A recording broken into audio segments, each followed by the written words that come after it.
कभी सोचा है कि एक कंपनी जो यहाँ सिर्फ मसाले और कपड़े बेचने आई थी, वो एक पूरे साम्राज्य पर हुकूमत कैसे करने लगी? तो आज हम ब्रिटिश भारत की इसी दिलचस्प कहानी को समझेंगे और देखेंगे कि कैसे सत्ता व्यापारियों के हाथों से फिसलकर सीधे ब्रिटिश क्राउन तक जा पहुंची। तो फिर सबसे बड़ा सवाल यही है कि आखिर ये सब हुआ कैसे? मतलब कैसे एक ट्रेडिंग कंपनी देखते ही देखते दुनिया के सबसे बड़े साम्राज्यों में से एक की सरकार बन बैठी?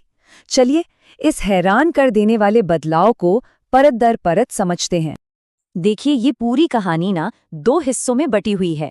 पहला है कंपनी का युग, जो 1773 से 1857 तक चला।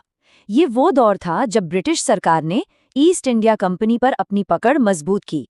और फिर आता है ताज का युग, 1858 से 1947 तक, जब सत्ता सीधे ब्रिटिश सम्राट के हाथों में चली गई।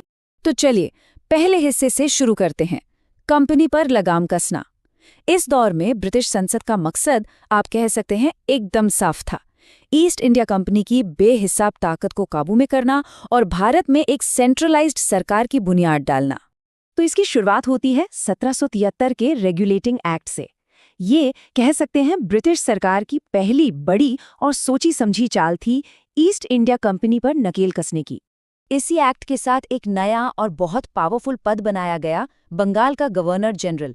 अचानक से मद्रास और बॉम्बे के गवर्नर अब बंगाल के गवर्नर जनरल को रिपोर्ट करने लगे। मतलब ये पहली बार था कि भारत में सत्ता किसी एक सेंटर से चलाई जा रही थी, और इस नई जिम्मेदारी को संभालने वाले पहले शख्स थे वॉरेन हेस्टिंग्स।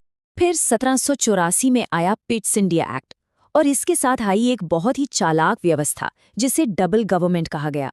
सोचिए, कंपनी का कोर्ट ऑफ डायरेक्टर्स व्यापार तो संभालता रहा, लेकिन जो असली ताकत थी, सेना, प्रशासन और पैसा, वो ब्रिटिश सरकार के बनाए बोर्ड ऑफ कंट्रोल के हाथ में आ गई।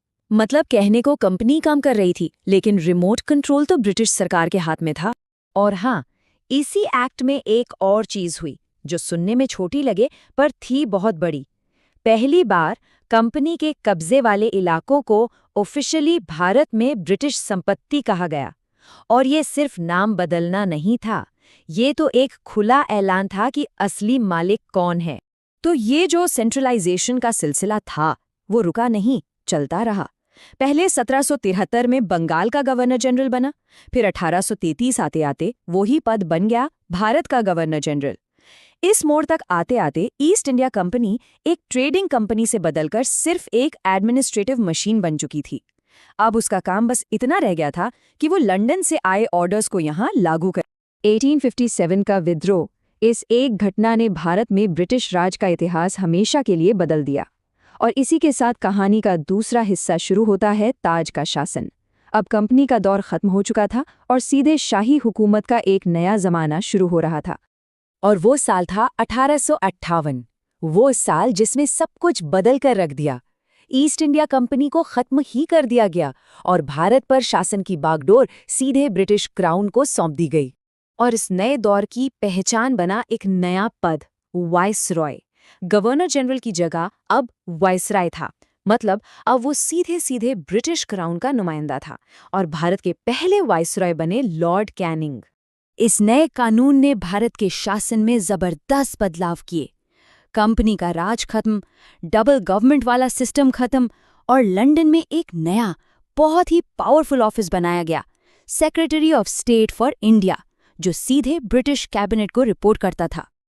अब क्राउन के राज में एक और बड़ा बदलाव देखने को मिला, कानून बनाने की प्रक्रिया में भारतीयों को शामिल करने का एक नया लक्ष्य। देखिए, ये कोई दरियादली नहीं थी, बल्कि भारत में बढ़ते असंतोष को संभालने और शासन को आसान बनाने की एक रणनीति थी। लेकिन हाँ, इसी एक कदम ने आने वाले कल की राजनीति के सारे दरवाजे खोल दिए। इसी दिशा में 1909 के मॉर्ले मिंटो सुधारों ने एक ऐसी चीज शुरू की जिस पर आज तक बहस होती है, सांप्रदायिक प्रतिनिधित्व। इसके तहत मुसलमानों के लिए अलग चुनावी क्षेत्र बनाए गए। मतलब मुस्लिम वोटर सिर्फ मुस्लिम उम्मीदवार को ही वोट दे सकते थे। और ये वो कदम था जिसके नतीजे बहुत गहरे और बहुत दूर तक जाने वाले थे। और अब हम आते हैं ब्रिटिश शासन के आखिरी और शायद सबसे उथल-पुथल वाले दौर पर। ये राजनीतिक जटिलताओं और गहरे विभाजनों का समय था, जिसने आज़ादी के साथ साथ बंटवारे की भी नींव रखी।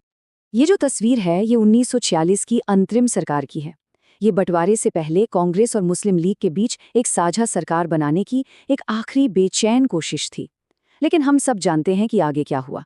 ये एक बहुत ही नाजुक गठबंधन था और शायद ये टूटने के लिए ही बना था। ये बात उस वक्त की गहरी राजनीतिक खाई को साफ दिखाती है। मुस्लिम लीग ने अंतरिम सरकार को अपने राजनीतिक लक्ष्यों को साधने और कांग्रेस की योजनाओं को नाकाम करने के एक रणनीतिक मौके के तौर पर देखा। इस सोच के चलते साथ मिलकर काम करने की जो भी थोड़ी बहुत उम्मीद बची थी, वो भी खत्म हो गई। और ये सब हमें लाकर छोड़ता है एक आखिरी और शायद सबसे अहम सवाल पर। इन 200 सालों में जो प्रशासनिक और राजनीतिक ढांचे बने, चाहे वो सेंट्रलाइज्ड ब्यूरोक्रेसी हो या सांप्रदायिक प्रतिनिधित्व की विरासत, वो आज भी दक्षिण एशिया में शासन को कैसे आकार दे रहे हैं। ये विरासत आज भी हमारे साथ है और ये हमें याद दिलाती है कि इतिहास कभी गुजरता नहीं, वो हमेशा हमारे साथ चलता है।